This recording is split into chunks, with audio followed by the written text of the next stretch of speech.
మీ personal interviews మరియు వ్యాపార ప్రకటనల కొరకు ఈ నెంబర్ని సంప్రదించండి. హరే కృష్ణ అండి. ఆత్మబంధువులకు చలికాలము తెలంగాణ ఆంధ్రాలో బాగా చల్లగా ఉంది కదా, బాగా చలి పెరిగిపోయింది. యాక్చువల్గా మన తెలంగాణ ఆంధ్రాలో చలి పెద్దగా తక్కువ ఉంటుందండి, కానీ మనకు చలి అలవాట్లేదు కాబట్టి చలి అనిపిస్తుంది. కానీ నార్త్ సైడ్ పోతే బీభత్సమైన చలి ఉంటుంది, అసలు చలి తట్టుకోలేము. అక్కడ మనకు ఉన్న ఒక 2-3 గంటలకే గజగజ వణుకుతాము. ఎప్పుడు అంటే స్వెటర్ వేసుకుందామా, మంకీ క్యాప్ పెట్టుకుందామా, ఇట్లా ప్లాన్ ఉంటుంది. కానీ యాక్చువల్గా మనది చలి కాదు. మనం మ్యాక్సిమం 18 డిగ్రీల కంటే తగ్గదండి. యాక్చువల్గా అది చలి కాదు. మనం ఎప్పటికీ ఎండలో ఉంటాం కాబట్టి కొంచెం చల్లగైనా కూడా చల్లగా ఉంది అని అంటాం. ఓకే, అయితే ఇక్కడ చలికాలంలో ఎవరు ఎలాంటి జాగ్రత్తలు తీసుకోవాలి, ఇది మెయిన్ అనమాట. ఇప్పుడు మనము చలికాలం రగ్గులు వాడుతున్నాం కదా, ఈ రగ్గులన్నీ ఒకప్పుడు ఉన్ని అంటే గొర్రె యొక్క వెంట్రుకలతో తయారు చేసేది గొంగడి అంటాం, లేదా రగ్గులు లేకుంటే గొంగళ్ళు, కంబళ్ళు ఇవి తయారయ్యాయి. కానీ ఇప్పుడు తయారైనటువంటి ఆ గొంగళ్ళన్నీ ఒక ప్లాస్టిక్, ఒక రకమైన ప్లాస్టిక్ ఫిలమెంట్ తోటి తయారవుతాయి, పాలిస్టర్ యొక్క ఫిలమెంట్ అనమాట. అవి ప్రాబ్లం ఏంటంటే ఒకసారి మనం ఇట్లా కప్పుకుంటాం కదా, ఆ యొక్క ఫిలమెంట్స్ రాలిపోతాయి అనమాట. చిన్నవి అంటే లూజ్ ఉన్నాయి, ఆ చెద్దర్లో ఆ రగ్గులో ఉన్న ఫిలమెంట్స్ రాలిపోయి అవి ముక్కులోకి పోతాయి.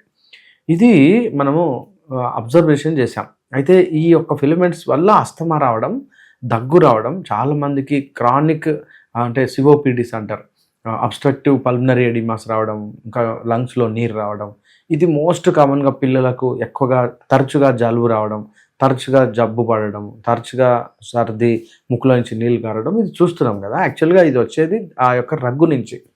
మరి రగ్గు లేకుండా చలి ఎట్లా ఆపుతాం అంటే వెరీ సింపుల్ అండి. ఆ రగ్గును బ్రష్ తోటి ప్రతిసారి ఉతికినప్పుడల్లా బ్రష్ తోటి ఉతకండి. మామూలుగా అయితే మనము వాషింగ్ మిషన్లో వేస్తున్నాం కదా, వాషింగ్ మిషన్లో ఆ లూజ్ ఫిలమెంట్స్ పోవు అనమాట. సో లేదా ఇలా చేయండి, బాగా అంటే అంటే వాషింగ్ మిషన్లో ఉతికిన తర్వాత కూడా కొంచెం మనం సొంతంగా నీళ్ళలో జాడించి ఆ పొసలు ఉంటాయి కదా, వాటిని పొయ్యేటట్టు చేస్తే మీరు మ్యాక్సిమం దాని నుంచి బయటికి రాదు, అప్పుడు మనము దాన్ని వాడాలి. ఇది మనం చలికాలంలో తీసుకోవాల్సిన ఒక మెయిన్ జాగ్రత్త అనమాట. రెండవ జాగ్రత్త, చల్లగా ఉన్నటువంటి రూములలో ఉండకండి.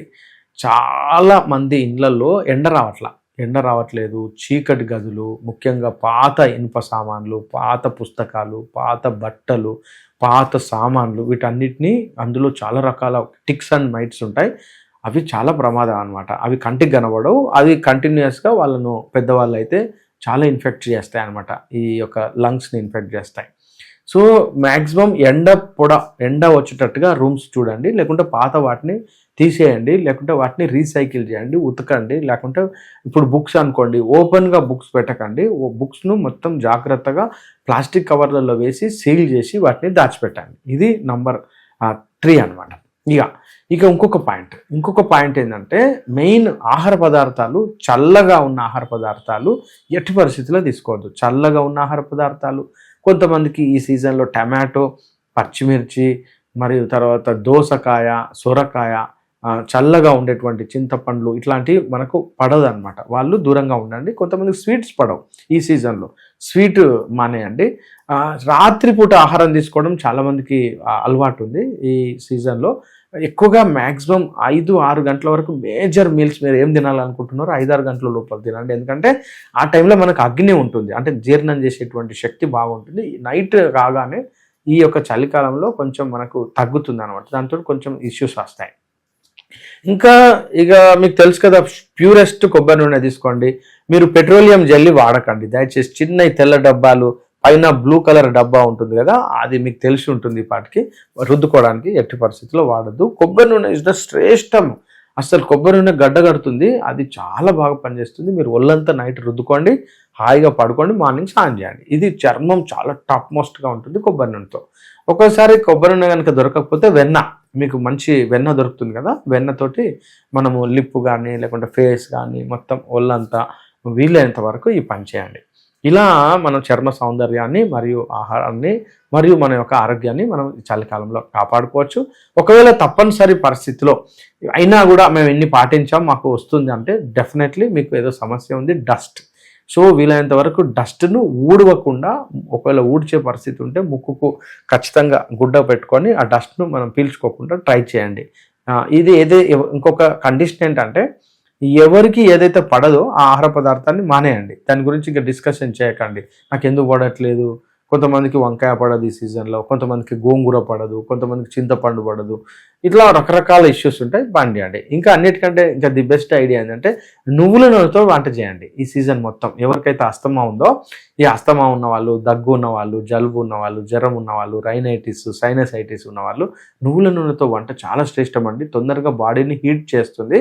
బాడీలో ఎప్పుడైతే పిత్తం పెరుగుతుందో, అంటే హీట్ పెరుగుతుందో, మనకు ఈ యొక్క అస్తమా నుంచి మరియు అలర్జీ నుంచి తట్టుకునేటువంటి శక్తి వస్తుంది అనమాట. సో నువ్వుల నూనెతో వంట చేసుకోవడం శ్రేష్టం ఈ సీజన్ వరకే. సీజన్ అయిపోయినాక మీ ఇష్టం. ఇలా మనము ఎక్కువగా చలిని తట్టుకునేటట్టుగా దుస్తులను ముఖ్యంగా చాలామంది ఏసీ వాడుతుంటారు. ఏసీ మ్యాక్సిమం 26 to 27 ఎబోనే పెట్టుకోండి.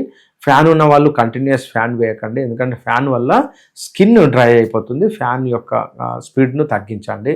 ఇలా రకరకాలైనటువంటి పద్ధతులను, ముఖ్యంగా చిన్నపిల్లలు, ఇమ్యూనోసెప్రెసివ్ పేషెంట్స్, పెద్దవాళ్ళు, అసలే కదలికలేనటువంటి పెద్దవాళ్ళు, బెడ్ రిడన్ పెద్దవాళ్ళు, ఇంకా ఇట్లాంటి వాళ్ళందరికీ కొంచెం జాగ్రత్తలు పాటించండి. వాళ్ళు ఏం చెప్తున్నారో వినండి, వాళ్ళు ఏం చెప్తున్నారో నోట్ చేసుకోండి. ఎందుకు వస్తుందో మీరు కామెంట్ సెక్షన్లో ట్రై చేద్దాం, నేను కూడా మీరు చూద్దాం. కామెంట్ సెక్షన్లో పెట్టండి, నేను సలహా ఇవ్వడానికి అవకాశం ఉంది. హరే కృష్ణ.